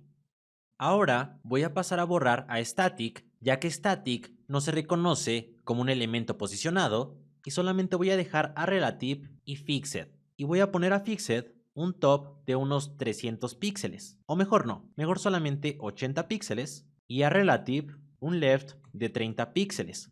Y ahora quiero que observes que Fixed se pone encima de Relative. Y lo que te voy a mostrar aplica para todos los elementos que usen position. Es decir, esto aplica para todos los elementos que tienen un position distinto a static. Y es que todos ellos desbloquean un contexto de apilamiento, el cual en pocas palabras nos permite definir qué elemento estará por encima de otro en caso de que dos elementos lleguen a ocupar el mismo espacio en el navegador. Esto se hace por medio de un eje Z imaginario. En este caso, Fixed y Relative están ocupando un mismo espacio. Por defecto, cualquier elemento posicionado, cualquiera, tiene un Z-index auto. Así que esto no cambia. Y lo observas, no hay ningún cambio. Tanto Fixed como Relative tienen un Z-index auto, al igual que Absolute, porque son elementos posicionados. Cuando ambos tienen un Z-index en auto, siempre se va a mostrar el elemento que haya sido el último en ser escrito, en este caso Fixed. Si Fixed estuviera primero, se mostraría Relative, porque fue el último escrito. Pero ¿qué pasaría ahora si yo quisiera que Fixed se mostrara primero? Voy a ponerle un Z-index diferente a auto. Por ejemplo, 1, porque Z-index solamente acepta valores enteros. Por ejemplo, 10, 100, 1000, el número que tú quieras. Tú puedes darle el valor que quieras. Por ejemplo, 1. Y como este Z-index es auto, el de relative, entonces supongamos que tiene 0. Bueno, Fixed, que tiene un Z-index de 1, es mayor a 0. Entonces, Fixed se va a poner enfrente de Relative. Pero si Relative tuviera 2, ahora Relative estaría enfrente. Y si yo descomentara a Absolute y lo pusiera, por ejemplo, con un top de 80 píxeles o de 70 píxeles, y perdón, primero voy a ponerle Position Absolute. Ahora si lo observas, Absolute está abajo de los demás, porque su Z-index es auto. Es como si estuviera en 0.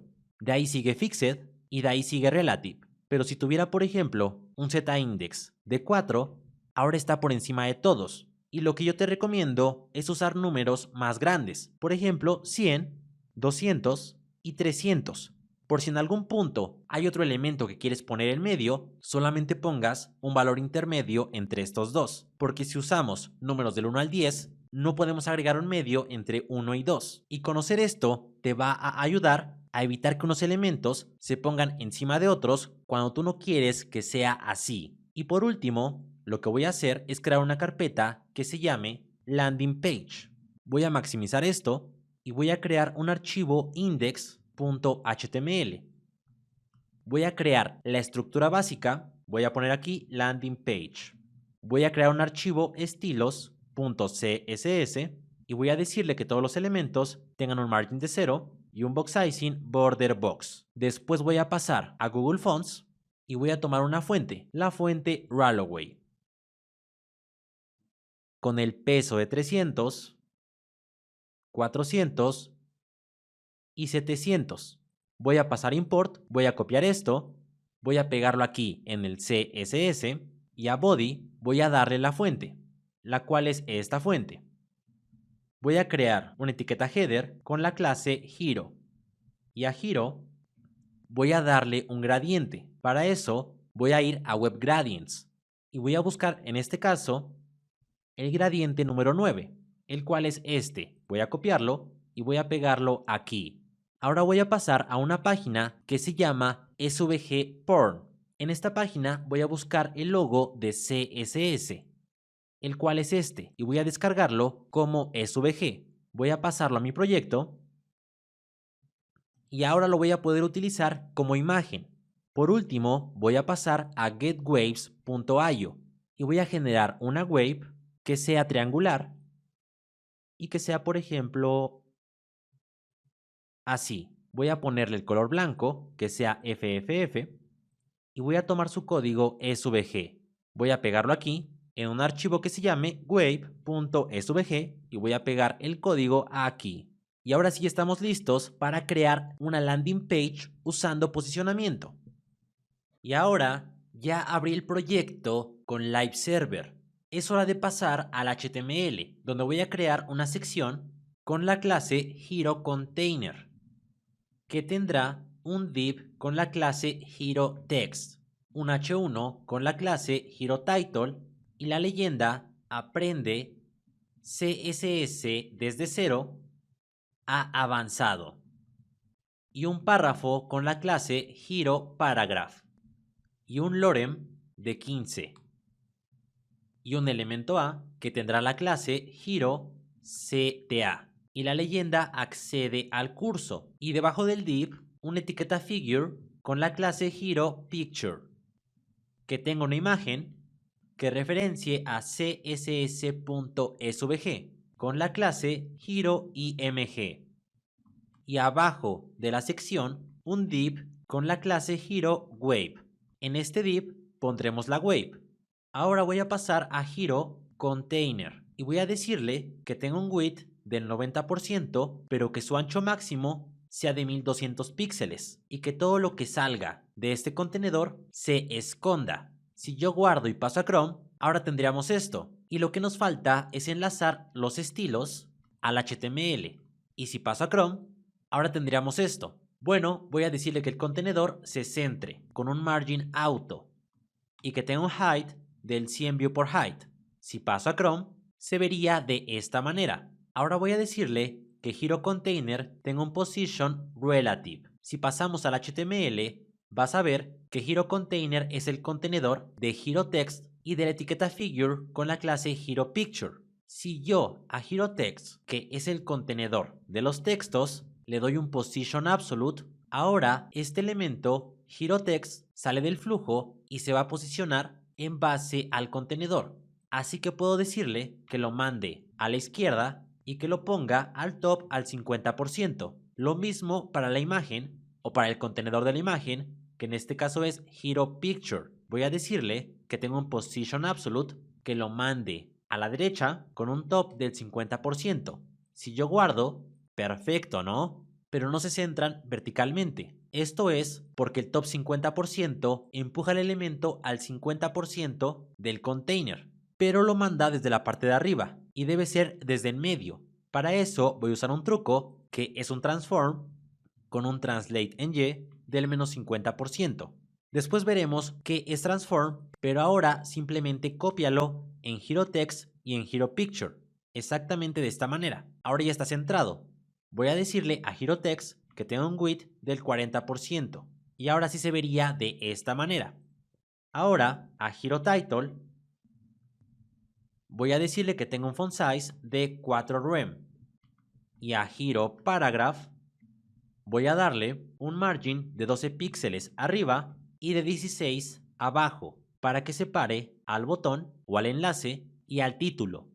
Y a Hero CTA, que será la llamada a la acción, voy a dar un display inline block y un padding de 16 píxeles arriba y abajo y 32 hacia los lados, junto con un background color que sea 26 4D E4 y un color blanco.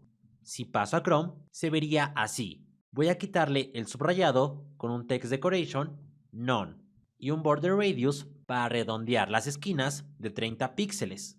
Exactamente de esta manera quedaría. Por último, un font weight o un peso de fuente de 300.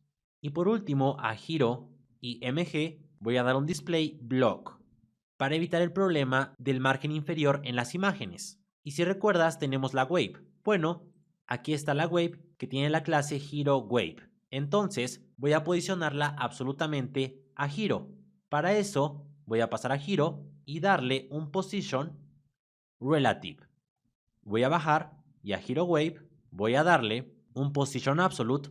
Voy a mandarlo a la parte de abajo de Hero y a la izquierda, que ocupe el 100% de su contenedor y que tenga un height de 200 píxeles, con la imagen, que en este caso es wave.svg. Y se vería de esta manera. Y realmente no me gusta mucho cómo se ve, así que voy a buscar otra wave. Y me gusta más esta. Voy a copiar su código SVG y voy a pegarlo sobre este código. Si paso a Chrome, ahora se vería así. Simplemente voy a poner el color, que es fill, en blanco. Ahora sí me agrada más cómo se ve. Asombroso, ¿no?